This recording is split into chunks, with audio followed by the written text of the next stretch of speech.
Okay, good evening. I'd like to welcome everybody to our January 16th, 2020 board meeting for Benicia Unified School District. So we'll start with saying Happy New Year, and then I'm going to ask everybody to please stand and join us in the pledge.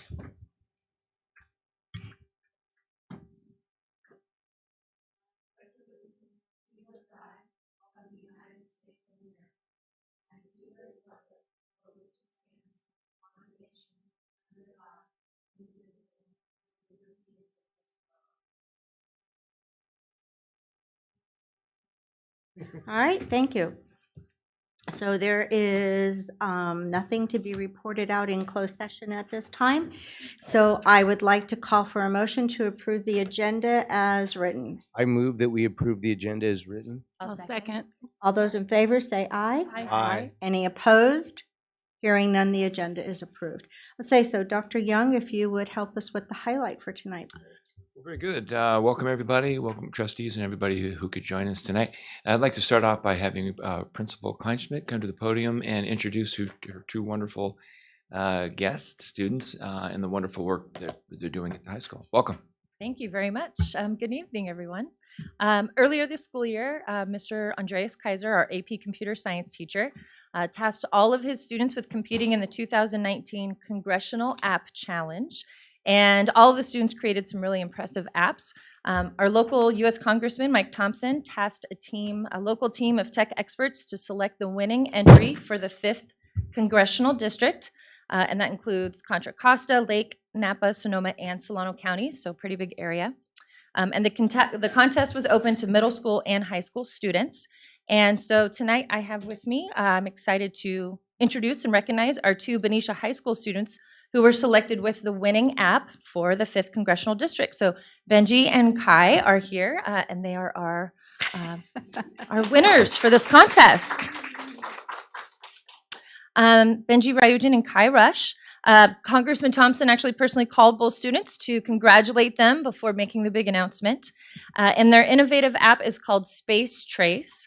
It'll be on display throughout the upcoming year in the U.S. Capitol. And I believe we have a little video that we can show that will do a much better job than I can do of describing it to you. And then I'll ask Benji and Kai to come up and say a few words also. Hi, I'm Benji, and my buddy Kai and I made this drawing app called Space Trace. Let's check it out. Oh, before we get started though, I want to say why we made the app. The purpose of this app is to teach children how to draw and recognize the 12 different zodiac constellations in our night sky. You know, as a kid, I loved just to waste time and gaze at the stars. It was so cool. And the more I learned about the stars, the more curious I actually became. I wanted to make this app for those curious, aspiring kids, just like me, who also find themselves lost in the vastness of our galaxy. So what's up? We're in our app now. And to create this app, we use block coding, UC Berkeley's Snap. We got a bunch of different sprites, a pencil, an eraser, a pen, and some sprites we made on our own, like the constellations you'll see in a moment. That was pretty cool. So the main screen is just composed of simple drawing functions, like a pen. Here's a little heart for you guys, because I love you. An eraser, and a create polygon option. It asks you for the length of the shape and then draws your shape upon your click. Wow, it's magical. However, the main feature of this app is constellations. Once you click that button in the lower right hand corner, it opens up a whole new menu of all 12 different zodiac constellations. So I'm a Taurus, so we'll go ahead and type that in. Okay. So we have the constellation in the corner for reference. Now we can go ahead and try to draw the constellation. And I'm not that artsy myself, so if it doesn't work out, don't worry. We can try again. Okay? Alright, there we go. Okay, there we go. But all in all, I really want kids just to have fun drawing these constellations. And at the same time learning them. And putting these little things in their memory. So maybe next time, when they look at the stars, they'll smile. Because they know they see a little more than what they saw the night before. Okay, thank you.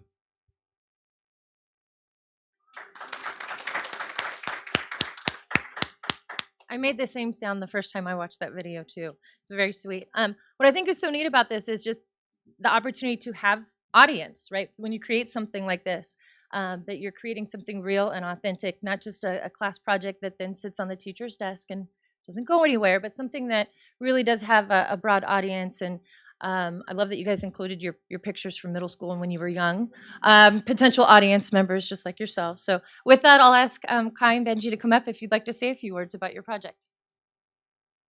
Do you want to say it first? Sure. Yeah, this was really fun. We put a lot of work into it on the weeks that we did it, and Benji did a really good job with the video and the voiceover, and yeah, it was really fun to make and a fun project, and Yeah, it was really cool. Like, we didn't really know at first where to take it with this. We know it wanted to be educational. We wanted to cater it towards kids. I think the idea of stars definitely popped with us because we didn't really have that much programming knowledge since Snap is a pretty simple coding language. But the constellations really worked out for us. And then also we wanted to, or at least I wanted to, bring like the awareness to just nature and the beauty of it, and like especially instead of looking down at our phones, looking up, you know.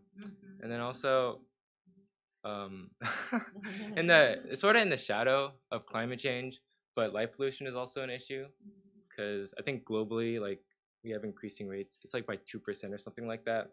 Like 80% of the US can't see the Milky Way. 99% of us are affected by light pollution, and that's just hurting our ecosystems, but also the night sky we see. And I think if we have a greater respect for the stars that we see in the sky, we'll care more about these issues. But, yeah. How long did it take you to develop your app? Okay. So the planning started a while. We had to plan out what we're gonna do, and then just sort of write down the ideas first, and then the actual coding came in later. I think altogether, 3 weeks. But yeah, that was fun. 3 weeks. Wow. Very nice. You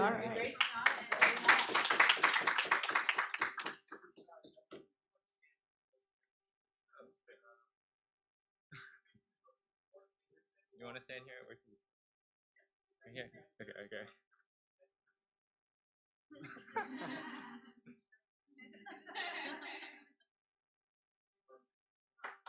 Thank you, guys. Right, thank you very much. That was quite a treat and that was quite an undertaking. All right, now we're going to move on to reports at this time, and we're going to start with our student, since I only see one. Good evening. The new semester is off to a great start. We have welcomed over a dozen new students to Liberty. Some of the new students have already joined our basketball team, been on LTI field trips, and participated in our after-school clubs. Liberty is proud to announce that we are close to 30% of our students having internship placements. That's 18 students who will be working closely with a mentor, learning in real world settings. There are several more students who are investigating placements and setting up shadows on days. Last board meeting, I mentioned I was working on an internship at the Marine Mammal Center in Sausalito, and just for an update, I was one of the few that was accepted. I had my thank you. Yeah, I was really competitive this year. A couple hundred applied, only 15 got in. Very nice. Yeah, I had my first official day this Tuesday, and it was really cool. Got to hang with some seals. It was pretty fun. We are also proud to announce that we have 10 students registered for community college classes. We are going to continue to encourage and support those students as they take on these courses.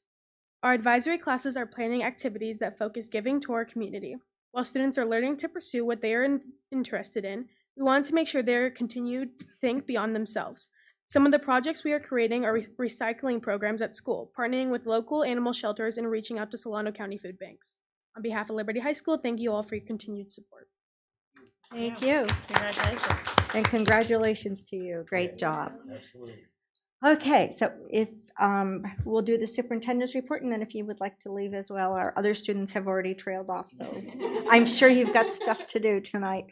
Okay. Well done. Nicely done. Congratulations. Dr. Young, Thank you. superintendent's report. Thank you. Just a quick few items here. So we have a process every year where we select classified and certificated employees of the year, and each school side and the district office nominates those. And we went through that process today, led by Dr. Gill, and it was hard. And I just want to point that out because we look at all these people that have been nominated, and every single one of them should go to the next level. And a superintendent just made me realize over and over again how many incredibly talented people we have in the system, certificated and classified. So appreciated that. Got the newsletter out today, the January newsletter. Take a look at it if you haven't yet. I want to thank Mr. Sharif back there who helps it make it look beautiful, and Ms. Martinez. Thank you. Also, one of the things that I did a little bit differently is to keep pushing it out to as many different people as possible. So pushed it out to Rotary. Who else? We pushed it out to all the city council, chief of police, fire, and then we're going to try to get the list of everybody on chamber and push it out to them. One of the things to think about as we continue to be currently in this declining enrollment, to have the members that have businesses in town to have a keen sense of what the school district is about. So the people that they hire, if they don't live here, they tell them to come live here and have kids here, so they'll go to our school. So we're going to keep pushing that out. So that letter's out. And the last item for me, I was just happy with the fact that we got through the area trustee thing pretty smoothly. It was well represented legally, and we got through that. And we have 2 more meetings to finalize that. The first meeting is Solano County Committee on School District Organization will be on Monday, February 3rd, 6:30 to 7:30 at the Solano County Office Boardroom. And then the public hearing and the final vote, correct, Ms. Martinez? Yes, so I don't have the date on that one. We've got February 19th, and that will be here. And at that one, we give it the imprimatur, finalized, and then it is sent off to the state for final approval. And that's all the waiver piece. So happy to get that done. All right, very good. Thank you. Okay, I'll turn to my colleagues. Any of my board members have reports they'd like to share?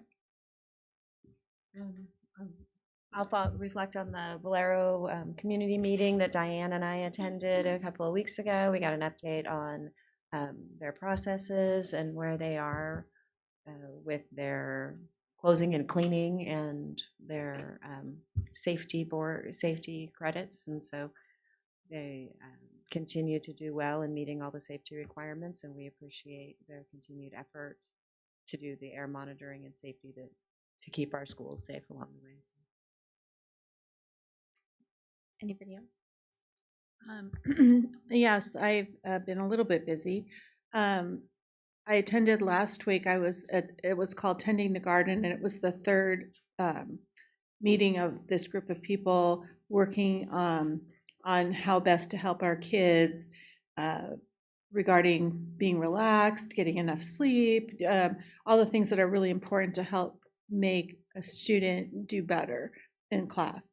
So that was a great group of people that we were working with. It was a good experience, and again, I looked forward to going the 3rd time. So it was great. Also, then yesterday, Dr. Beatson and I were volunteering at, was it yesterday? Day before? It was yesterday. Only yesterday. I'm confused. It was the Bite of Reality at the Benicia High School. And I have to tell you, this is the 2nd time I volunteered to do this. And the kids were really actually into it. And what it is it's run by this credit union. And then along with the app that the kids download, it helps them learn how to spend their money without going into debt. And they were really stunned. A lot of them were very cautious about how they spent their money. They, instead of buying high-end clothing, they would go for Target, brand clothing and stuff. I was really impressed, or Goodwill even, like Rummage, whatever.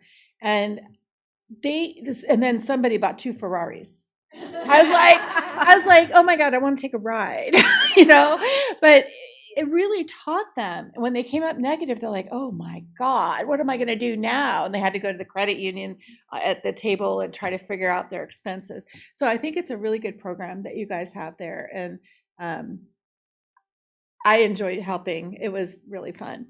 And that was by Joan Westerman put that together. So that was great. And then the last thing, and I think you guys put it online today, I saw it on Facebook, was the Little Art Shop, the Light Harp Challenge. This is what is it? Behind the Little Art Shop on First Street, there's a sculpture that is a glass sculpture created by Scott Zug. And it's on the waterfront. It was put up and installed on December of 2018 when everybody got to see it for the first time. And they have asked Benicia High School students to a challenge, and that is to create a work of art based on the inspiration and shape of Scott Zug's light harp. And it's on Facebook. It's in the local paper. And I think that'd be great for any of those artistic kids that want to try that. So that's it. Thanks. Okay, anyone else? Okay, I just made 2 quick jaunts this week besides Valero with Stacy. I did the let's see, what's the official name? Benicia Safe Routes to School Community Task Force. And that came up as a result of hearing some comments from Mary Farmer and what's going on with the Safe Routes to School. So I went to the task force that included not just Benicia, but Celtran and the county office and the city. And there was one other group there. I just remember going around the table. But, and the fire and police were also there for safety. And they were pretty excited, first of all, because there were 3 of us from Benicia. There was not only myself, but Alfredo was there, and Sean, our new safety coordinator. So that was really cool, and everybody was really excited to have him on board. So what they did is they went through, we got an update on Mary Farmer and got an update on Henderson, which also has those, what do they call it, flashing beacon. Basically what they are is they're the lights at crosswalks so that it'll kind of slow people down, hopefully, because the light is kind of blinding as you're driving through. So that will be addressing multiple schools at our sites. We already have them at the high school, we have it at the middle school, and now we will have 2 elementary schools that will have it.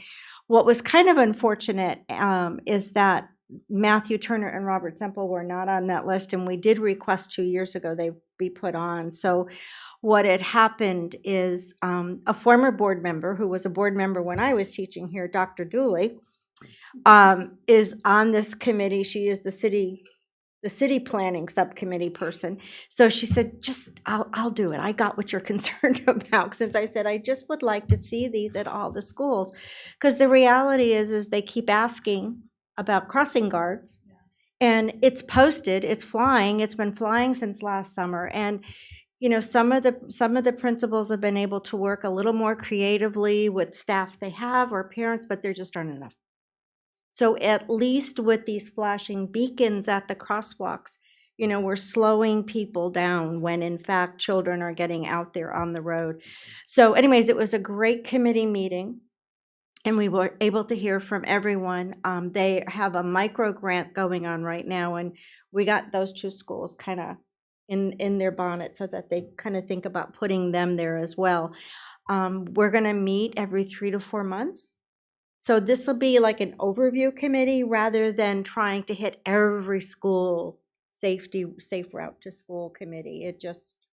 This way we're catching everything. So it was a really good meeting, and I was glad I was there, and they'll be pulling off the second one. So I did get there for us, like we talked about. The other thing that I did was yesterday at Matthew Turner, I took a tour of their new makerspace room. Oh my God, it is. I mean, I know we've all been pushing it out on Facebook because it looks pretty amazing, but I got to see it set up for a class yesterday. So it was pretty exciting. So I was playing with the magnets and moving things around, but what a great opportunity for kids. I mean, and you know, what Lisa was telling me is I guess she's working very closely with Christy from Henderson. So, and they're trying to catch and work with all the librarians at the schools so that these activities can be shared with everyone. And she said the pool of resources regarding ideas with all of them together has been pretty staggering and exciting. So what great ways we're doing Great things for kids. collaboration. Great collaboration. So anyways, I was real excited to see that and hear that and check Facebook because the pictures are great.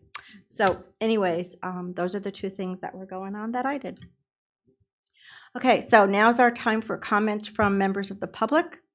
Members of the public may address the board at a regular meeting on any item within the board's jurisdiction. Cards may be completed requesting to address the board. They are available at the back table and may be submitted to the board secretary at the meeting. The governing board allows speakers to speak at regular meetings on agendized and non-agendized matters under public comment.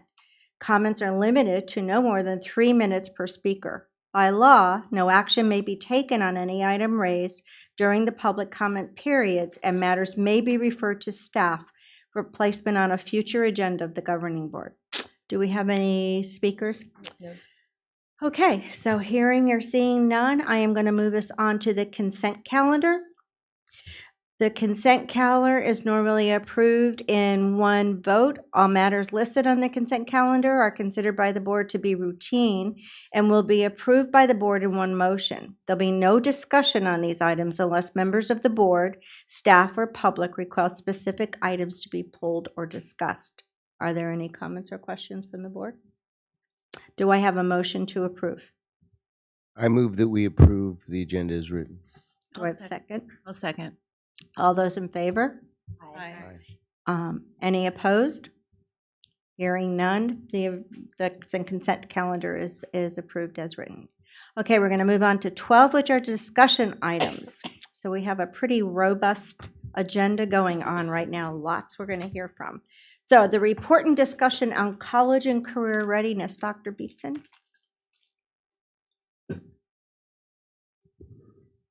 Yes, tonight we are excited to have Principal Kleinschmidt and Stephanie Rice, Coordinator of Ed Services, tell you about the overall college and career readiness indicator from the state, and then specifics about how we are working on that area at Benicia High School. All right. Good evening, board, cabinet, and guests. I'm Stephanie Rice, Coordinator of Education Services, and I'm excited to be presenting our information with you tonight. As I always like to start off, I like to ground our work in the vision of our district, where all students achieve at their highest potential in an engaging, inspiring, and challenging learning environment. And with that, Benicia High School also has a vision statement that shows their piece of the Benicia Unified Visions puzzle. Benicia High School will inspire learning with integrity in order to find personal success in an ever-changing world. And that is just the perfect introduction to our presentation of expanding college and career readiness in Benicia Unified School District.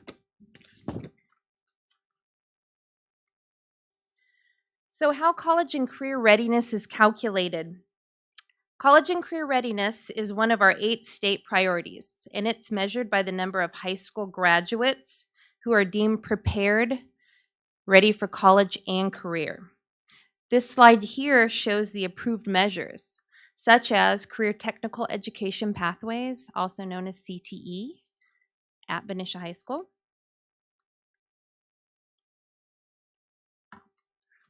This slide here has a lot going on, and that just kind of encapsulates the complexity of actually the calculations of being deemed college and career. Dr. Beatson has shared with you several times about this, but one example of being deemed as college and career could be under the green prepared there.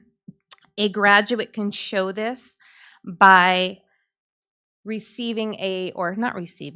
earning, a 3 or higher on our state assessment in both math and ELA. So it's an and factor. Or there are different pathways.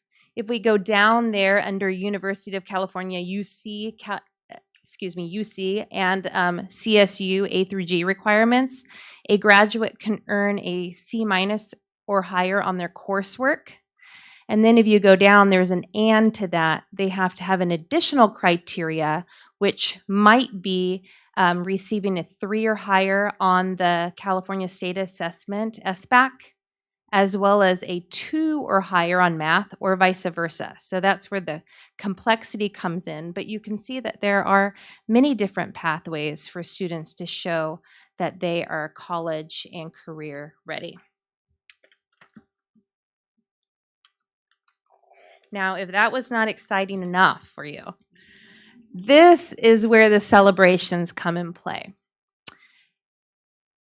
This data here shows the class of 2017 through the class of 2019. And as you can see, in 2017, we had about 47% of our students college and career ready. With the class of 2019, we're almost at 75%. It is amazing. And when you look at this, just for a little bit longer, just look at the increase in the purple, but also the decrease in the students that are not prepared. It is just amazing. So this leads me to some more praise and introductions. My counterpart, Miss Brianna Kleinschmidt, will be presenting in a little bit some more data for you and some where we're going. But I want to start off with some kudos. She's going to get up here and tell you the story behind the students' hard work and the teachers' hard work. But we all know that it takes a great leader to also steer the ship. Brianna Kleinschmidt has been a principal with us for the past 4 years, along with her counterparts, VPs, Miss Catherine Cole and Mr. Sean Thompson. And they have a new vision leader, Mr. Rogers. And it's just very exciting. And if you look at the years here, reflecting in that she's been with us, this is your 4th year, right? Just look at the data. I knew she would not get up here and sing any of the leadership team's praises, but it does take a whole community to do this work. So, sorry, Brianna, I had to toot your horn. She's going to take over and get into the deeper data. Thank you. Thank you. I'm probably blushing now. It's very exciting to see improvement of any kind, and for me, it's numbers on a page. That's one thing. It's our students. That's what's really exciting. The idea that we're helping that many students in a way that maybe we weren't before. And these indicators are still fairly new for us over the past few years. So we're still learning, and then we're able to better focus on our areas where we want to work and continue to do better. And so that's what I'll talk with you about a little bit as well. I like to break down the numbers as much as possible. I never knew that I liked data so much until I became a school administrator, and I actually mean that. And so these are our 2018 numbers, a little bit more detail there. So in 2018, it's our 2nd year really looking at our college and career readiness, our graduation rate. We're blessed that we have a very strong community, and we've had historically a strong graduation rate. But we want to continue to look at every single student who might be at risk of not crossing that stage in June and look at what we can do.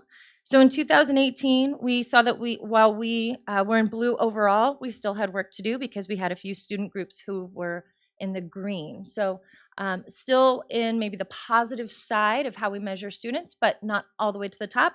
Room for improvement in my book. And so we really targeted and worked with our special education department, our students with disabilities, continue to strengthen our inclusion model for our students, especially with our work around our English language arts, our social sciences, our sciences, where students a few years ago were in resource classes, now being in general education. I really believe that that has prompted a lot of the movement that we've seen, that our students are getting more rigorous classroom instruction and achieving better. We've also worked with our counselors very closely. Last year, our senior counselor was Megan Gunther. Our counselors travel with their grade level so that they can really get to know them for all 4 years. And she dug in right with me, and we really looked at every student. And we did the work, especially 2nd semester, to look at how we can make sure that every student was able to graduate. I think we maybe had 3 students that did not reach that last year, despite a lot of work. We put a few other things in place where we're able to help students catch up during that last year if needed, with online classes or college classes as well. And in terms of our college and career readiness, in 2018, we saw that we had some of that improvement. We were headed in the right direction, but we still had a few student groups in green and in yellow, student groups that typically we do see achievement gaps. And so we knew we really wanted to target in on that as well. And so that was probably our biggest celebration, that this year, not only did we see improvement overall, but specifically with those student groups. And so this year for our graduation rate, all of our student groups were in blue. And this year for our college and career readiness, all of our students were blue or green. So we moved each of those groups up. And we will continue to work on that. There's still room for improvement. And that's kind of an interesting way that this is measured. It's status and change. So we're looking for those improvement pieces. And we'll hear a little bit, I believe, in Dr. Beatson's agenda, or her presentation later, get into the dashboard a little bit more. So I won't go into that. But really what we're looking at is growth in several areas. Growth in the number of students who are completing those career technical education pathways. To me, that means we're messaging well. We're letting students know that college isn't the only way to success, that you can have a very successful career, whether that's going into vocations, internships, apprenticeships, whatever that might look like for that student, that they're going to still have opportunity in high school to explore and be supported in that work. We started an incentive program for our SBAC exams and saw good results out of that as well, and helped encourage students who maybe didn't enjoy testing for the sake of testing to have a growth model that we could look at their 8th grade scores and just look for improvement from 8th grade to 11th grade and reward them for that hard work. And it was exciting to see our students with disabilities have some of the biggest growths in that area also, and be told we're just looking for improvement. I think we had 40% of our students with disabilities see a big jump in our English language arts out of not yet met to either nearly met or met. So that's exciting. The other big piece that we're seeing is an increase in our students who are earning college credit during high school. I was talking with my counselors about this a little bit as we reflected on our Get Focused, Stay Focused program, planning for next year, which will be the first senior class to finish the program. And I'll have to come back because we've got some exciting stuff planned for that also that I'd like to share. But our 10th grade counselor was telling me that he has more students than ever in 10th grade coming to him, signing up, wanting to take college classes, understanding what that is, why that would be something that would appeal to them, what opportunities are available. Our 9th grade counselor saying just in the last 2 weeks, the students that completed Get Focused, Stay Focused, as she talks with them, they're already talking about going to two-year college and a tag program and what 4-year they might want to go to, and understanding the system and how to set themselves up for success, which then we see resulting in that college and career readiness, that they understand what box, what path they're taking and how they're accomplishing that. Previously, we really dug quite a bit into our A through G completion data before we had multiple ways to look at college and career readiness. And so our graduation data, our A through G completion, it's still very important information, especially for our students wanting to go on to a 4-year university. And we have high achieving students. We just sent out the honor roll, actually was posted today, and we had more students than, I think 65% of our students who earned honor roll, and the largest number we've ever had with the principal scholar honor roll, 4.0 and above. And so our students are showing that desire to take some of the AP classes, some of those honor classes, and head in that direction also. We want to provide everything we can to support them with that as well. And so we're increasing our college and career events that are offered in terms of whether it's college reps on campus, field trips out to different colleges and to industry. One of the trips this year, they were able to go to the Amazon Fulfillment Center up in Sacramento. They were able to go to a few of the colleges on that trip as well, try to get into tech industry, environmental industry, some of what's available around us. And then using our access period for that opportunity as well. Our monthly career speaker series continues. In fact, Benicia Fire Department's nice enough. We have a big group coming this month there. And so just really reaching into the community to make sure that we're supporting students with what's available there. One area that I think sometimes in the past maybe we've overlooked are our SAT, our ACT scores. Sometimes we think, well, those are outside tests.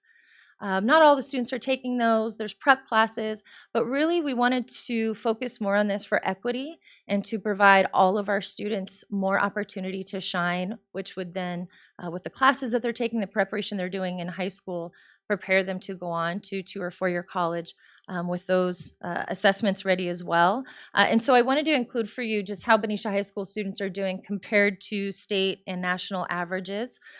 They're doing very, very well, which I think goes to show that the deserved praise of our system from K through 12. The students are coming in well prepared, and they're continuing that hard work into their sophomore, junior year as they prepare on that. This year, we've started an SAT prep class during access period so that students who maybe cannot access that outside of school have the opportunity to do it. It's a $25 cost, and that's just the cost of the book itself. We cover the cost of the class thanks to some generous community support that we have. And in fact, we're doing around this spring and even waiving that cost for any of our students who are socioeconomically disadvantaged. So it's completely free to them in preparation for the March SAT exam. Our PTSA offers opportunities for practice tests. Our BEF supports our PSAT for all 10th graders so that they get that initial information. So really just scanning, big picture and then getting down to all those details of how we can give the most opportunities for success for our students. I promise not to read this slide, but if you're interested in our AP data, here it is. 16 out of our 21 AP exams, we scored above the state average, and in some cases well above. And what is exciting to me isn't necessarily the numbers on the page, but that we've done this with great growth and opportunity for our students. We've opened some of these classes so that you don't have to meet certain qualifications or prerequisites to have the opportunity. If you're interested and you want to challenge yourself, you can make that choice, and we're going to support you in doing that. So classes like our AP English Lang at 11th grade, more students are able to take that, and as a result, I think that's also helping when we look at our SBAC results, our college and career readiness. Those all filter into that as well. One of the other exciting pieces that we're able to do in terms of providing opportunities for AP classes, there's something called AP Potential that the College Board offers. It's based on the PSAT 10 and looking at how students scored, where they did well, and what AP classes they might excel in. Well, we've sort of taken this a step further. And so we then look at our incoming 8th grade students, especially from certain subgroups that we're looking at closing the achievement gap. And this year we actually, Mrs. Cole and I made personal phone calls home to about 20 students to invite them to consider joining our English honors program because they were scoring well, they were doing well in class, and just to kind of find out if they knew they had that opportunity and talk with them about that, provide that invitation. And we had about half of them say yes, who maybe wouldn't have done that anyways. And that just starts that path a little bit earlier. We send invitations out to our 9th and 10th graders to learn more about AP and attend that session so that they feel like someone's telling them, I think you can do it. Maybe they didn't consider it before, consider themselves that type of student, but there is no type. And so that's some of the work that we've put into that also. So to see maybe more students trying and more students taking that challenge and our scores still maintaining or increasing is exciting as well. Hard work from all of our teachers and students. Our CTE Pathways, I hope you're really aware of these because we're very excited about them. They continue to grow. We continue to put a lot of our work and time into them. We now have 7 CTE Pathways, but I think this number will grow by next year. We have one other teacher actually completing his CTE credential right now, our Teacher of the Year, Matt O'Reilly, in all his spare time.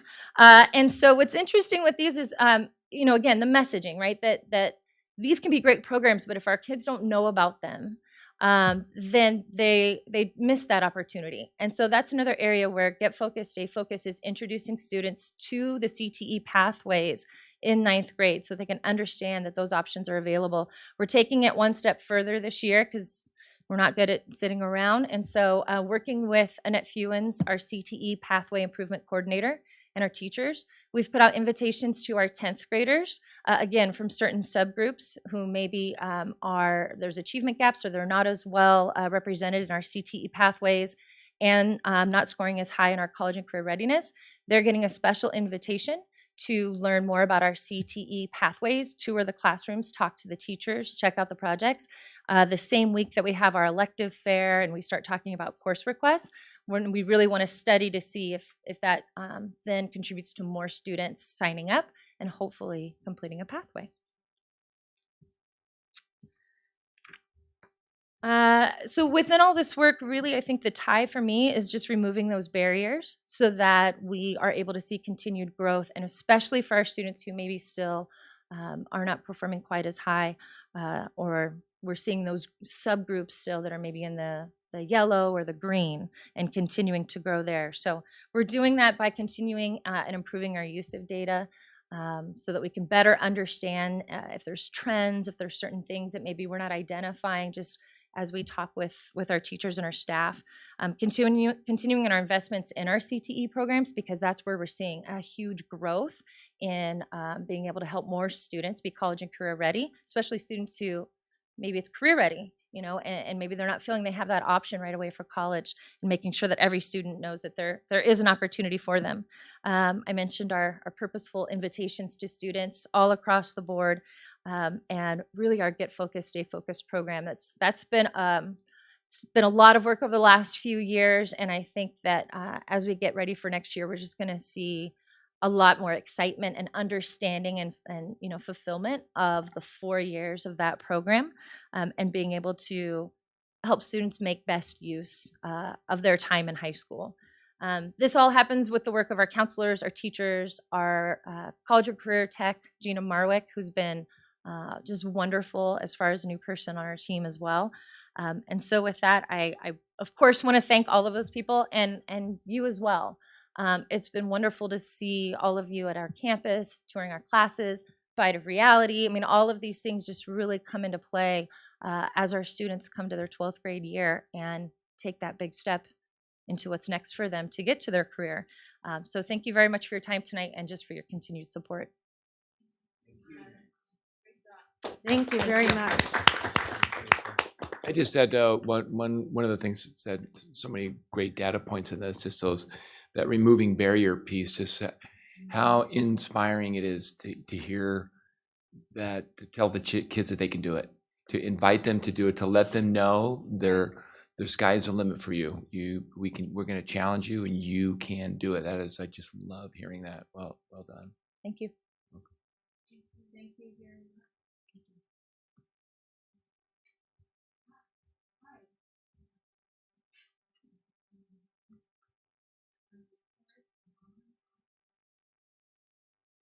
Well, it's hard to follow that act, but Ms. Kleinschmidt touched on many of the things that I'm going to go a little bit deeper in. So back in December, the California dashboard was released to the public, and so I want to kind of take you through what the dashboard is, what are the indicators, how they're used, and how we did on them. So the California dashboard is really, I'm clicking on my screen. You can't see it moving up there.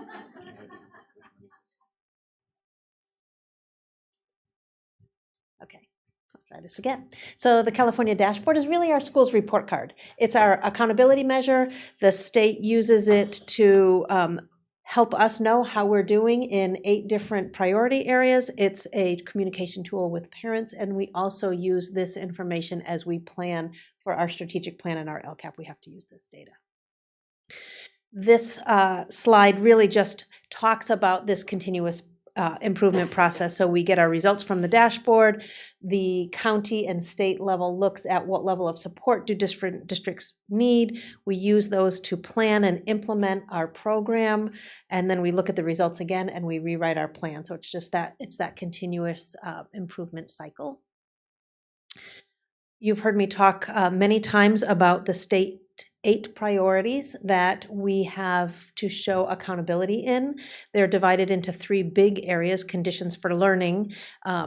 Most of the things under that topic are the self-reporting. Remember when I have to do the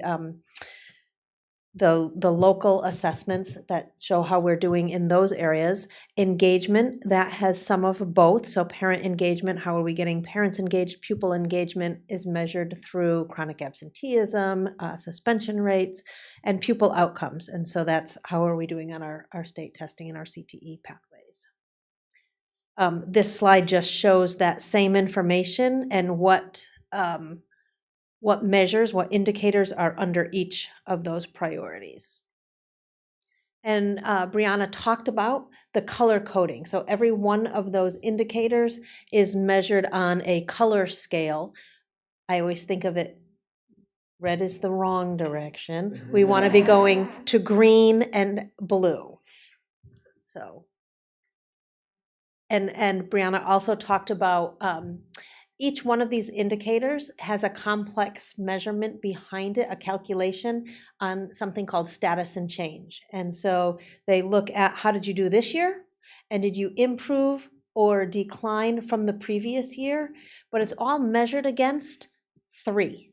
They say 3 is standard met, and so they start to talk about the distance from 3. How far above 3 is a particular indicator, how far below 3 is a particular indicator, if that makes sense, if you can kind of keep that in your head.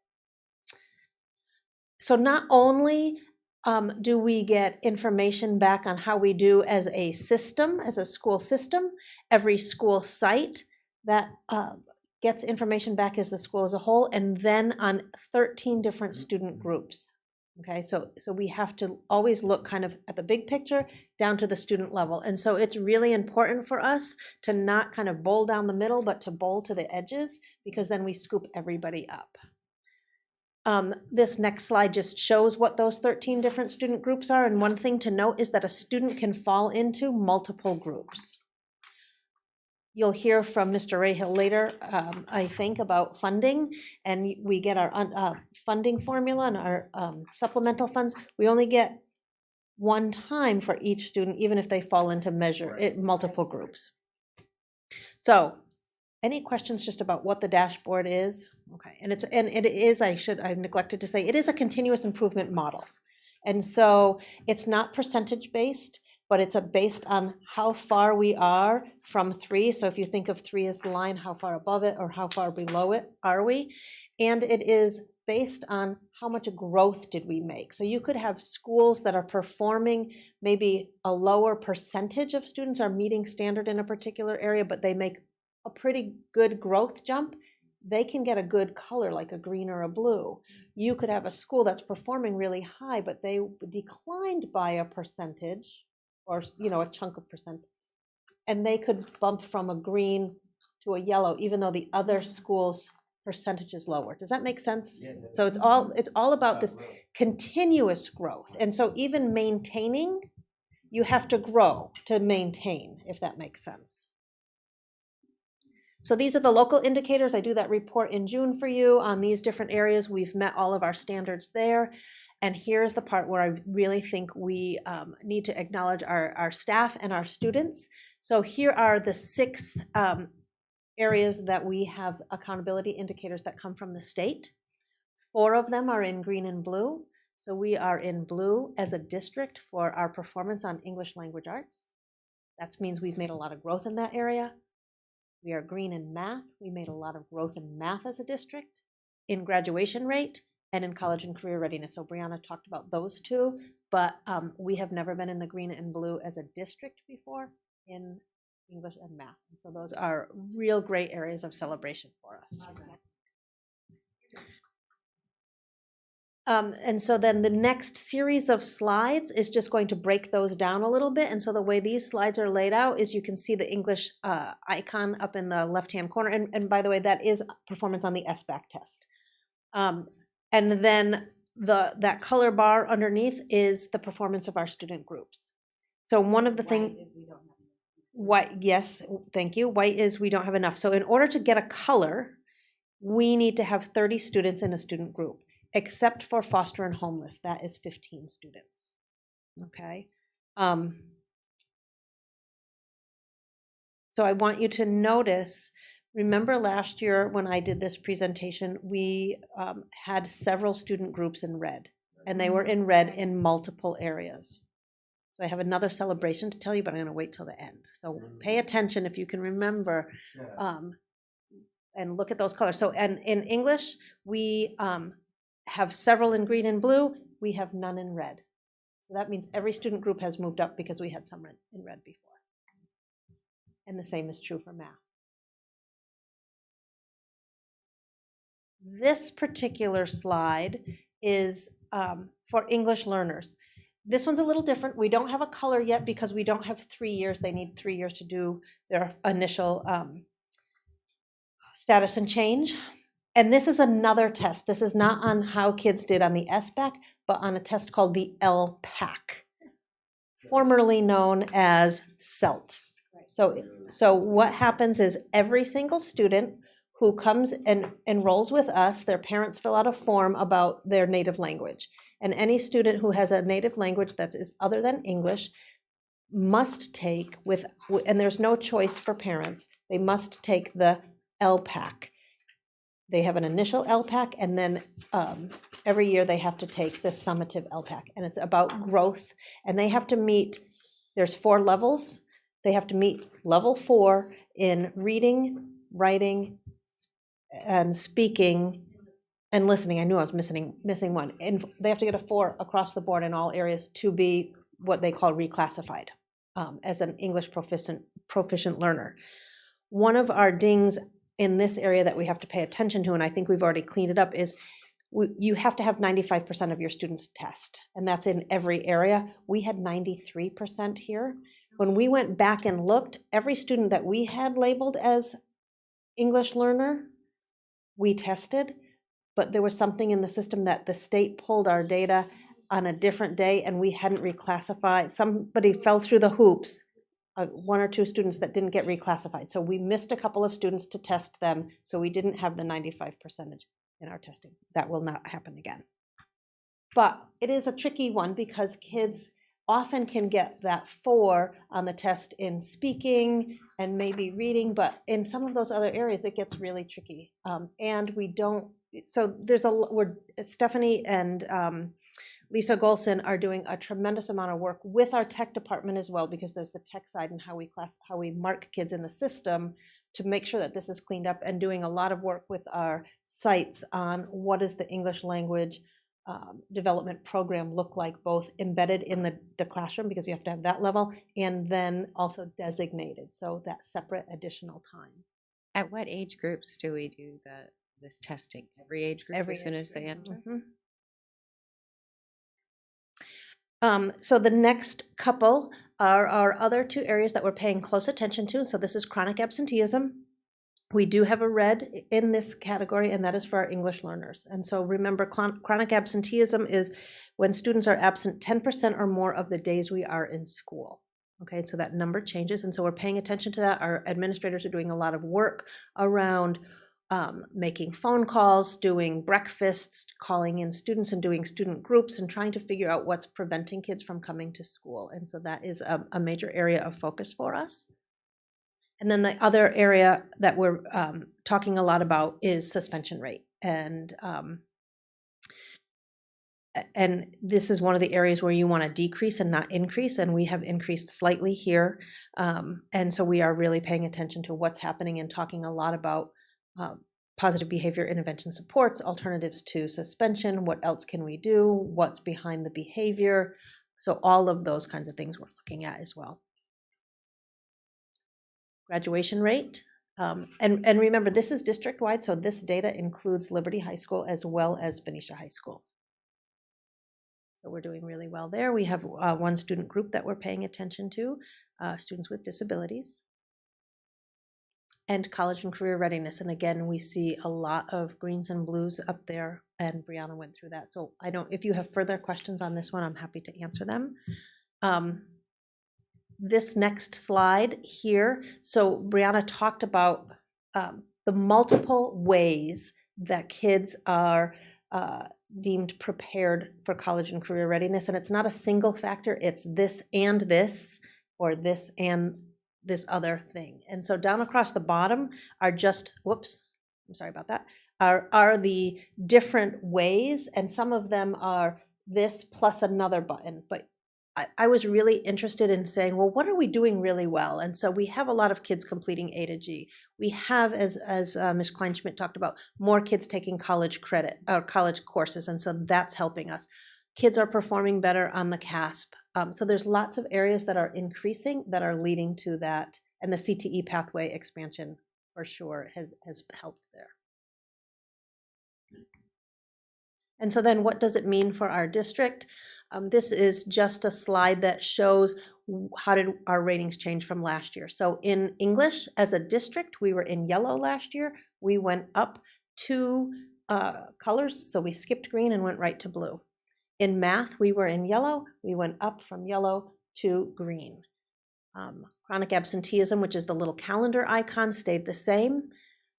Suspensions went from yellow to orange, so we're paying some close attention to that and going to do some more digging about why that is. And then we've stayed the same as blue in graduation. And interestingly, the college and career readiness, which is the suitcase, we did really, really well. We increased the number, distance from 3, we went up 6.7, I think. But we went from blue to green because we didn't make quite enough to stay in the maintained category. Oops, sorry about that. Okay, so I worked with a data person on this, and I'm actually I've asked him to give me the similar districts that he pulled. But he looked at 28 other districts that were similar to us in size and in unduplicated rate. And how did we do in each of those indicators? What was our ranking? And so as you can see by this chart, out of those 28, we ranked first in ELA achievement and graduation rate, 4th in college and career readiness. I actually had a call from another superintendent to say, we looked at your dashboard, and how did you do that? What are you doing to go from 40-something% to 60, almost, close to 70%? And so you can see that we are suspension rate, like I said, we're paying attention to. That's got us closer to the bottom, but we are to the mid and upper parts of all of those, out of those 28 similar schools. And I can get you the list of schools.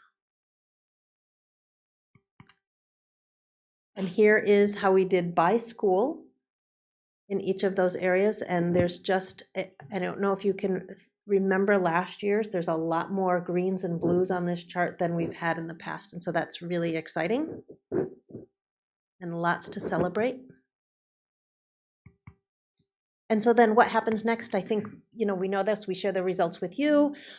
We look at them, we plan with them. So we will be using these results as we head into stakeholder engagement for the LCAP later this month. Our principals were just shared this information at our last admin council and have already or will be sharing out the relevant parts with their staff and doing some deep dives with their own data on how are we doing and what's making that difference. We've talked about this before. So this is an accountability measure. The state pays attention to this. The county pays attention to this. So there's lots of different ways to get assistance. And this is the difference from the old program improvement model, which was punitive, to general assistance, which is anybody in our county can lean on our county to get some extra support. We partner with our county all the time. Differentiated assistance. And so that is when you have a particular student group in the red over 2 of those indicators for 2 years. We were in the red we were in differentiated assistance last year, and we are no longer in differentiated assistance anymore. So that is exciting news. People have worked really hard, and we've been having a lot of conversations about what made the difference. And a lot of it is just really thoughtful, deliberate, targeted conversations around who needs attention, how do we do it.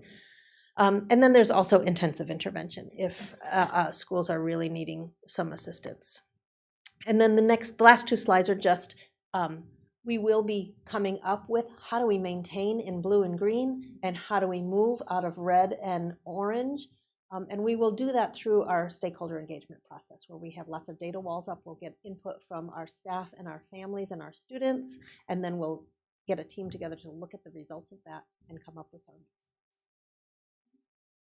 steps. Questions? Thank you.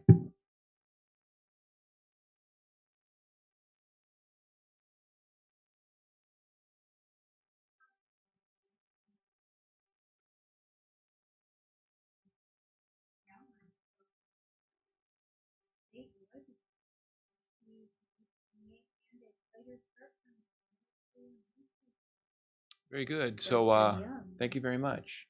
So I'd like to talk to you about this tonight, board. So this is Senate Bill 328. As you said, it's pupil attendance and school start times. This is something that we actually, outside of the Senate bill, had talked about years ago when we went through this long process to change the bell schedule at the high school. And, it was one of those things that we had in there that we weren't able to do at the time, but it had always been on our plate.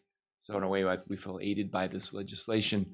Read it to you real quick that the school day, two parts of it, school day for the high schools, including high school operated as a charter, shall begin no earlier than 8:30.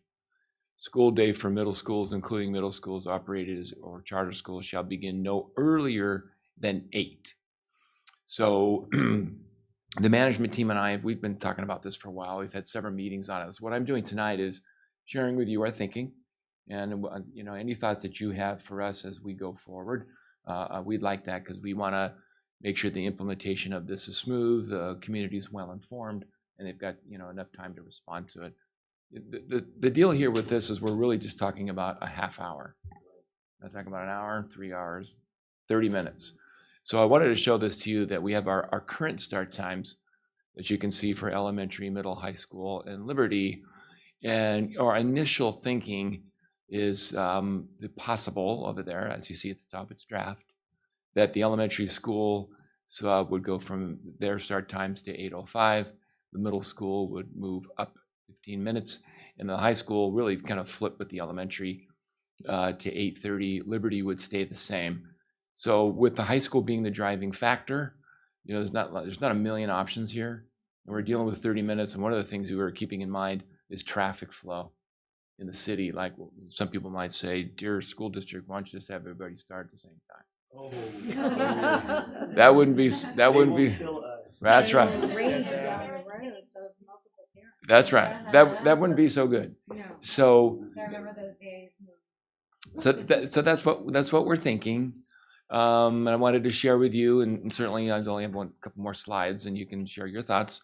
But potential areas of impact or pinch points, as I like to say. These are the things that we want to flesh out to make sure that they're adequately addressed. Special ed bus schedule, traffic flow, Soul Trans, CDU, food, you can read them, full food services, Parks and Rec, after school sports, teacher schedules, obviously red awning cafe, child care in town, parent schedules. And so those are the things that came to us most immediate. If you have things that you would like us to consider as a team as we go forward, please let me know, share them tonight. And then my benefits, obviously more sleep for high schoolers.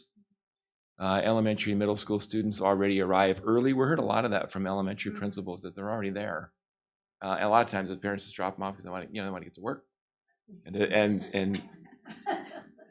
Mr. Lorfus can attest to that. So this could present some breakfast options for us. Another piece that was shared by our principals, equity, older students can drop siblings, still often be on time. And another one in our thinking was helps with Mary Farmer Elementary and Benicia High School early release time. So some of the benefits there. Possible next steps. There's a correction we have to make in there unless you would advise us to do otherwise. This needs to be implemented by July 2022. What I meant to put up there, that's an error for the public and the board. We're recommending that it's 21-22, that we don't. That's right. We don't do it next year. That there is the benefit of high schoolers being able to take advantage of that, but we thought if we, the thought of go slow to go fast, give us an opportunity to communicate this with the public and then give them a chance to make any adjustments they need during the course of next year. That's our thinking. And then as I go forward, I'll work with all the principals and the team around a communication plan out at school site councils, PTA newsletters in this town, in any town. But I notice that particularly here, we want to do a good job of informing folks about things that are, we should, things that are gonna affect their lives. So that's our thinking.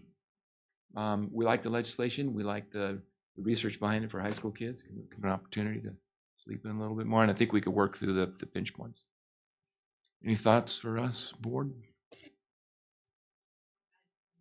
I think we really need to get public input, parents. 'Cause you look at it and you go, okay, like, I don't know, how long would it take for a parent to get from, when you talked about multiple schools, when you set the start times, talk to the parents, if we can get the community input about how long does it take to get from Mary Farmer to the middle school, if you had kids drop off at both schools.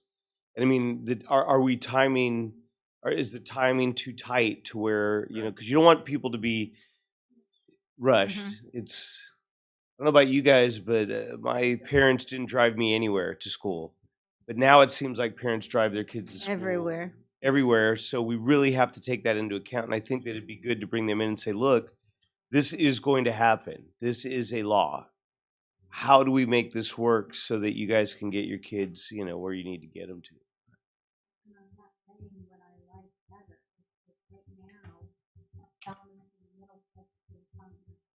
There's no getting kids at a rate. So at least there's 10 minutes levels. My question was, the elementary.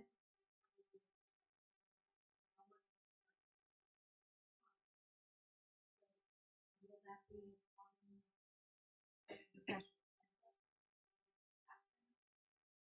I listed that as one of the items, and then we'll make sure all of those things that we'll flesh out, make sure that we're clean on it. And the other part,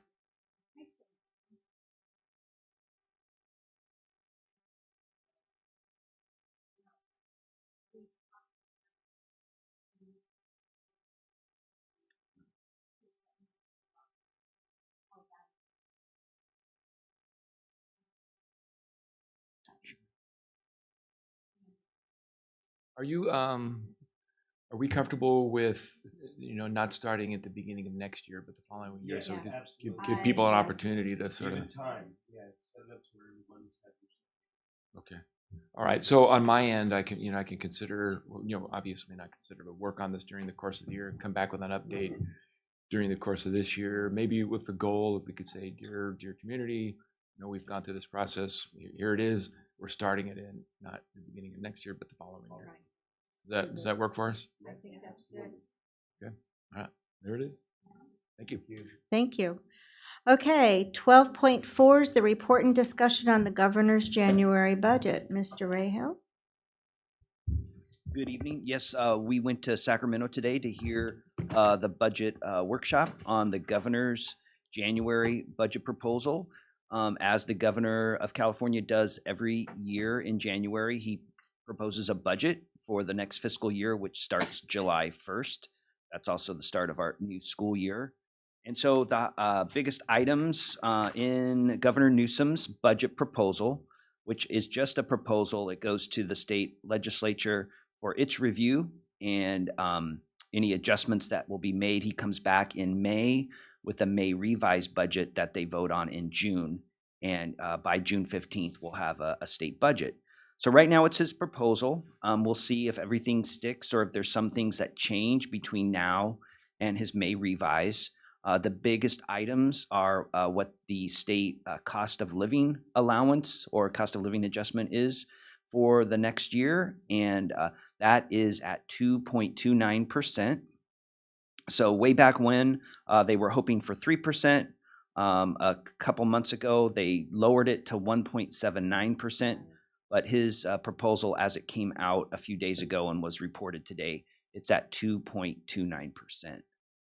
So unlike his predecessor, Governor Brown, provided a lot of local one-time funds to districts. Governor Newsom has not proposed any one-time funds, one-time state funding for school districts. He did not do that last year. and he's not doing that in his proposal. Some of the things he's doing is at the state level. He is creating some one-time grants, like similar to what categoricals used to be. And so just upon first look, they probably don't apply to our school district here in Benicia, but we can follow up as more details are provided in regards to his one-time categorical type programs. So really, besides that cost of living adjustment at 2.29%, the other thing he is proposing is to change kind of the special ed funding a little bit. He's saying that it's titled under an old Assembly Bill 602 is what they used to call it. So he's proposing to change pretty much the name of it, and all of our special ed funding goes through the regional group, the Solano County Special Ed group that we belong to. And so what we will have to see how that trickles down to Benicia. We're hoping that it should be similar to the cost of living allowance, but it does have to go through the SELPA. So we'll have to talk with them, both myself and our Director of Student Services and Special Ed, attend monthly special ed financial meetings at the county. And so we'll make sure that there's an item on the next agenda to talk about the governor's proposal and special ed funding. There is a one-time piece also for special ed funding. So we're hopeful that we'll not only see some additional ongoing funds for special ed, but also some additional one-time funds for special ed, but details to follow. So we will now use that information. Our next financial report is the second interim financial report. You got the first interim financial report in December. So we will bring you the second interim financial report in March. We'll use the governor's proposal to update our projections. And we'll have both the current year budget updated and the outer 2 years available for our discussion. Just point out too, we've come back after the winter break. Kids have shown up in the classrooms. We are taking attendance and seeing if there were any kids that did not come back. There were some kids that did move away on the winter break. Some kids, there were some early graduates in December. So we did see a dip in our January enrollment numbers, especially at the high school level, not so much at the elementary. How much? It was in the range of at least 10, maybe 10 to 15. So it's noticeable. And when you look at the disenrollment, they're out of state moves. There's a few that are around the area, but even so, a student moving to Fairfield or somewhere else, there's a chance that they're still living in Benicia, but I don't think we've had any IDA requests out and we would have seen that. So most of it is out of state movement. So on that note, we just continue to monitor enrollment because we are projected to decline in enrollment. Right now, it's a pretty big number for next year. We're looking at our current enrollments. We're projecting to decline by about 90 students next year. So we had, it wasn't quite that much originally for this year. Additional students showed up, so we were able to incorporate that into our budget. But right now, by moving our students forward, basically what's happening is we're having big class sizes graduate out of the system and coming through with class sizes of about 300. Some are a little bit less, some are a little bit more, but they're leaning towards more of the 300. We still have middle school, which floats around about, I think it was around 350 students at each grade level, and high school is closer in the high 300s, but it's those upper grades, they're just dwindling down a little bit. They're not at that 300 level yet, but they're graduating out. So we just continue to monitor that really closely and talk with our staff about what they're hearing, and we'll have those conversations one-on-one with the principals over the next month or two. All right. Thank you. Okay, we're going to move on to 13, which is our non-consent, our action items, and it's consideration and approval of the 2020-21 school year calendar. Dr. Gill. Good evening.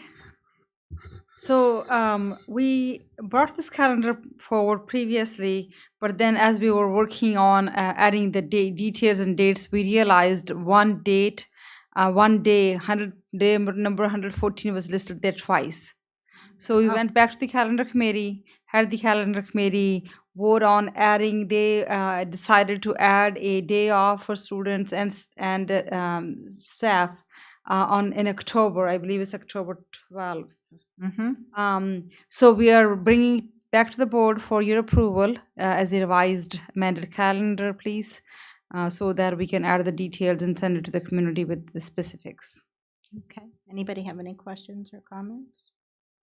All right, do I have a motion to approve the revised 2020-2021? Okay, they say we're supposed to. I'll make a motion to revise the Yes. calendar, the 2021 calendar. Thank you. Second that motion. All those in favor, say aye. Aye. Any opposed? Hearing none, the calendar is approved. Thank you. Okay, we're going to move on to 13.2, consideration and approval of substitute pay in an additional category. Dr. Gill? Thank you for approving the calendar. This item, so in a substitute pay salary, we have categories for a substitute who can do 30-day permit, or who has the full credentials, or who are retirees. There is an additional category CTC had, which none of our substitute teachers have qualified for before. And now we have somebody who does qualify for that category, which is we're very excited about that, because it's called emergency career substitute teaching permit. What this means is when we have a long-term substitute position, typically if the substitute did not have a credential, we had to take the substitute out and get another substitute. So they were like rotating substitutes every 30 days. So this substitute will be able to at least teach and work in a classroom for long-term sub positions for 60 days. So because of their requirements, we are requesting to the board to have a additional category in the salary schedule for the substitute, just a little bit more money for the substitute for that. That's great. It's great to have that consistency in the classroom. Absolutely. So, okay, any other comments or questions from the board? Do I have a motion to approve? I move that we approve the new level of the salary schedule for substitutes. All those in favor? Or I'm sorry. I is a second it. All those in favor, say aye. Aye. Any opposed? Hearing none, the new substitute schedule passes. Thank you very much. We appreciate it. Okay, 13.3, consideration and approval of the following Benicia High School course outlines. Dr. Beatson. Excellent, thank you.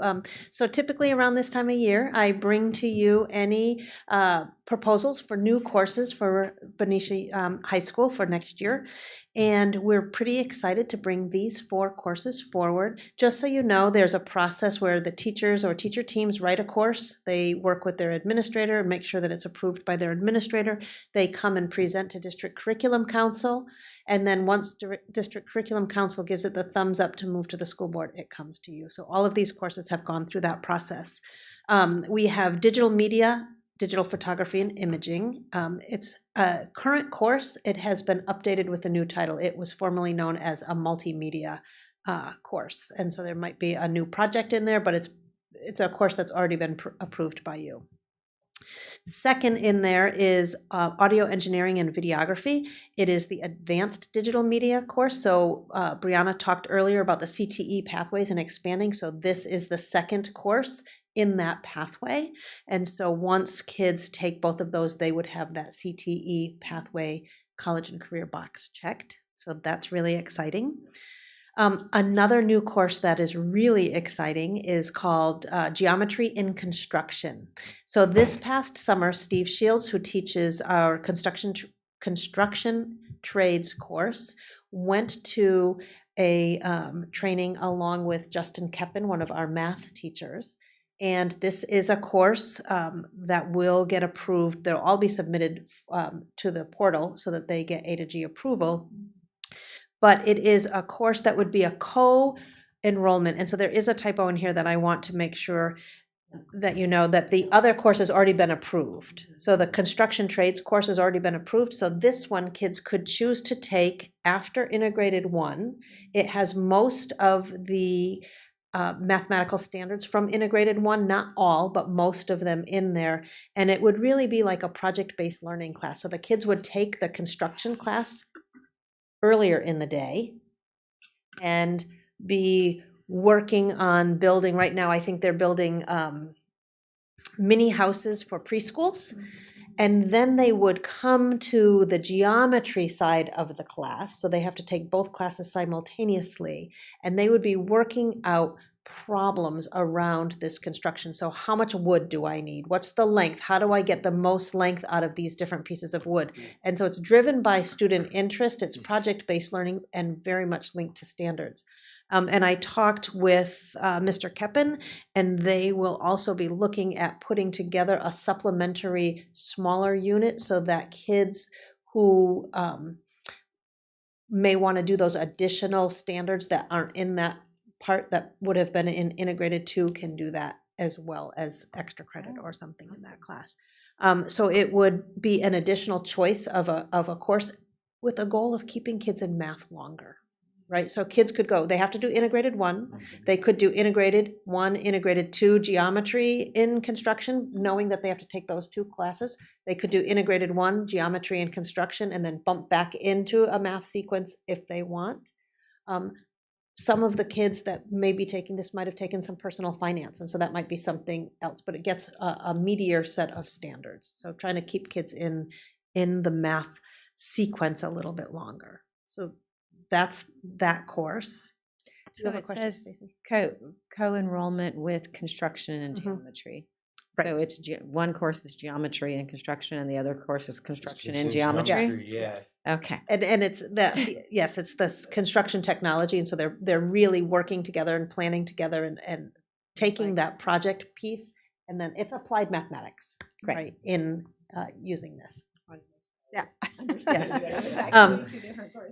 But the other course where I wrote there that this course will be forthcoming, you've already approved when we approved the construction technology course. So that was a typo on my part. And then the last course is English language support. So I do need to tell you that this course is happening now because we had to make this change to be compliant with federal program monitoring. This is for our English learners. We were doing embedded English learner support, so in the regular classrooms, and we needed to add a designated pull-out support class for our English learners, and we tried a lot of different ways. Could we do it during access? Could we do it? And it wasn't working, and so we had to create a section so that kids could get this in addition to their regular English class, their regular math class. It's based in all of the required ELD standards and the ELD framework. And we are highly encouraging kids to take it. We can't force it. It does count as an elective for them, but it's to help them get ready to pass that LPAC test that we talked about earlier. Okay, so those are the 4 courses that I'm bringing to you this evening for your approval. Okay, thank you. Any comments or questions? All right, do I have a motion to approve the courses as presented? I move that we approve the courses as presented. Is there a second? A second. Okay, all those in favor say aye. Aye. Any opposed? Hearing none, the courses are approved. Okay, let's move to 13.4, Action 2, and review and file the independent auditor's report. Mr. Rahal. Yes, good evening. We have both of the district audits for your approval tonight. This first one is for the district audit. The second one is required for our bond, our Measure S local facility bond audit. And so basically I'm going to highlight the audit. If you have any specific questions, please ask. On page 2 of the audit, under the opinion, basically it is a clean audit, a positive certification. In the auditor's opinion, the financial statements referred to in this document in all material respects, the respective financial position of the government activities, the major funds, and the aggregate fund information of the Benicia Unified School District. as of June 30th, 2019, and the respective changes in the financial position of the year then ended in accordance with accounting principles generally accepted in the United States of America. So basically, they're saying that the financial statements do above present fairly all of the information in the audit report. So they would refer to that as a clean audit towards the back, and then within all of the body of the audit is all of the financial information, revenues, expenditures, and our balance sheets. Back in starting on page 71, we do have some findings. They're not financial findings, they are process findings, and they relate to our school's student body accounts.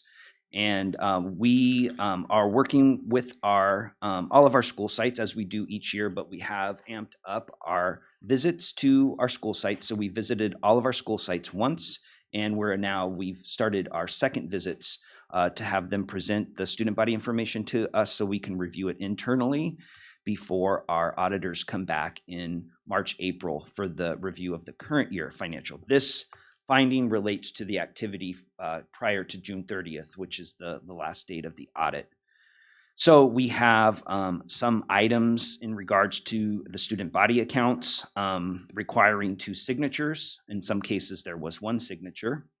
So we have to follow up on making sure everything has both 2 signatures on all of the checks. In some cases, the requested reimbursement was the same person who signed the check, so we have to make sure that there's more than 1 person. So all of these expenses are legitimate school expenses. It's just the process and the procedures in place that we need to just make sure we have people checking the different functions of the student body accounts. We're going to work with the high school to implement the student store and inventories for the items that they're selling there, and then also making sure that all of the bank accounts are on file with us and that they're doing their monthly reconciliations. So again, we have done 1 visit at all school sites. Next week, our accounting supervisor is going to a formal student body training with the middle school and high school. Those by far are the biggest users of the student body accounts. The elementary schools do use it for outdoor ed and some other things. So, but to the extent there's a lot of more requirements for middle and high schools. So they're going to a special training next week to dive into even more detail. I'm kind of curious though, is some of the issue, is it a consistent person that's actually working on these at the schools, or? For the most part, I would say that the same person does it for a little while. I wouldn't say they do it. Definitely as people come and go. But I would say the same person would probably do it for at least 2, maybe 3 years, and then somebody else might do it at the elementary schools.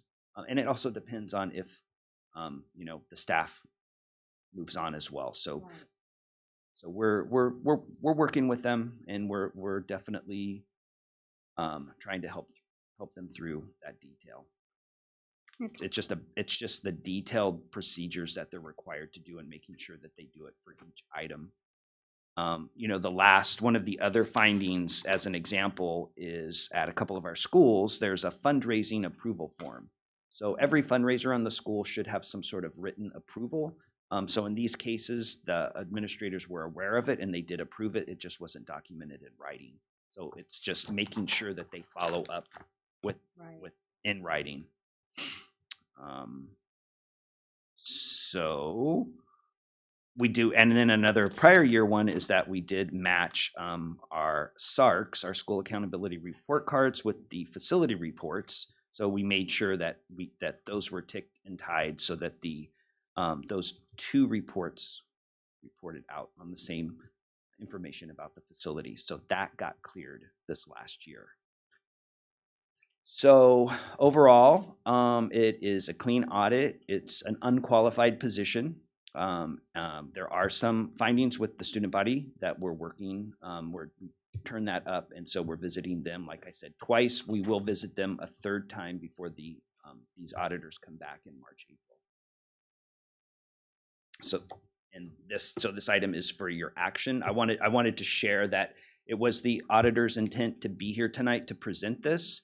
They are in Vacaville right now, and as some school board meetings go, they've gone a little bit longer, and they still haven't presented in Vacaville.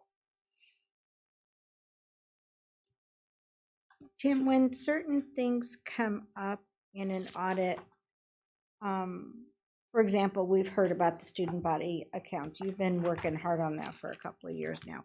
Is there a point when in the audit that we start to get a penalty because they're repeated? So this year it doesn't impact the opinion of the audit.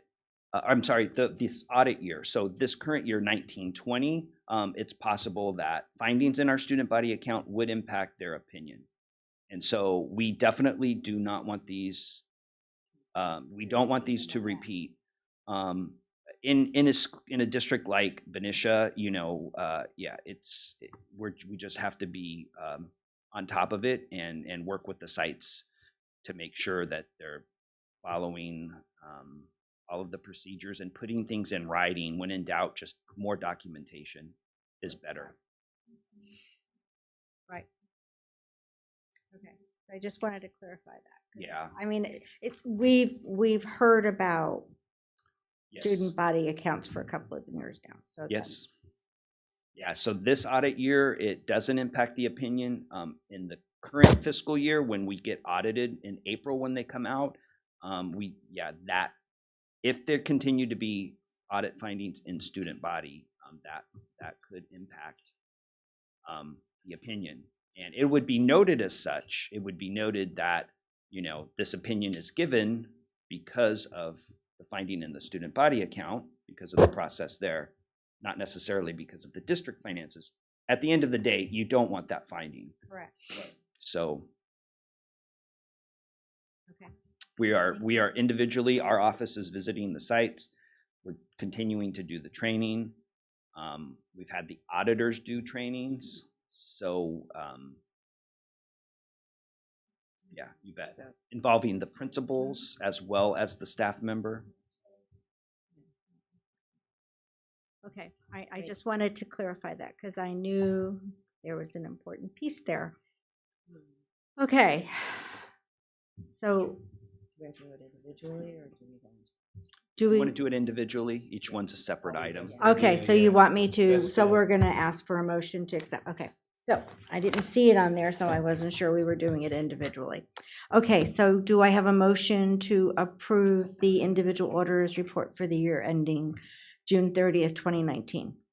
I'll make a motion that we approve the review and file of the independent editor's report for the year ending in June 30th, 2019. Thank you. And I will second that motion. Thank you. Do all those in favor say aye? Aye. Any opposed? Hearing none, the auditor's report is approved and accepted. Okay, now we'll go on to 13.5, which is the action to review and file the independent auditor's financial and performance audit report for the Benicia Unified Measure S obligation bond. Great, yes. Our bond, our Measure S local school facility bond, we're also required to have a separate audit for that. Just by the way, it's also included in the regular audit as well. So our bond audit for our school facility bond program, it's also a clean audit. There are no findings in this. There's no student body accounts in school facility. There's no findings there. The opinions on page 2, it basically says the same thing as the other opinion. In the auditor's opinion, the financial statements referred to above present fairly in all material respects the financial position of the Benicia Unified School District Measure S bond program. You can see as of that June 30th date, just one highlight is the bond fund was basically about 50% spent down. And at this point in time, we have continued the programs at Benicia Middle School, fire alarm programs. Some of those are the two big ones. We have fully committed out the remainder of the funds, basically finishing up the Benicia Middle School. We're also very excited to move forward with the modernization of the Mary Farmer Elementary School. And we are meeting with the Mary Farmer staff tomorrow at 1 o'clock to present them with some big picture ideas and get their input. So that is at the beginning stages, as well as wrapping up our fire alarms and doing a few other smaller projects throughout the district. Okay. All right, any comments or questions? Okay, with that being said, do I have a motion to approve the independent auditor's financial performance audit report for the Measure S bond for June 30th, 2019? I move to approve the auditor's performance audit report for the Measure S bond ending June 30th, 2019. Do I have a second? I'll second. All those in favor say aye. Aye. Any opposed? Hearing none, the audit passes. Thank you. Good Okay. job, sir. So Thank you. upcoming, I would just like to ask Dr. Young, we're having a lot of discussions about bonds and stuff that hopefully will be ready soon to go into a more in-depth study with our master plan and our bond. Yeah, happy to do that. We can talk about agendizing that. We work with staff on it, and we were thinking it would be a nice idea after we do some of our own internal work to have a board study session to bring everybody up to date on the strategic plan and what are our steps going forward. Okay. So The facilities master plan, rather. right, the facility. So I asked Dr. Young to do that, and I spoke about it previously, is because we have board members, 3 of us that have not seen the master plan in its entirety. We thought it would be a really good idea. I thought it would be a really good idea for us, all of us, to sit down and kind of comb through it, see where we are, what we've done, and what do we still need, and are they still our priorities, and do we want to do some switching? So I think it would be a really good opportunity for us to just kind of get our hands in it. No, not yet. They're going to work on that. Yes. Okay, so thank you very much. And with that said, again, I want to say Happy New Year, and this meeting's adjourned.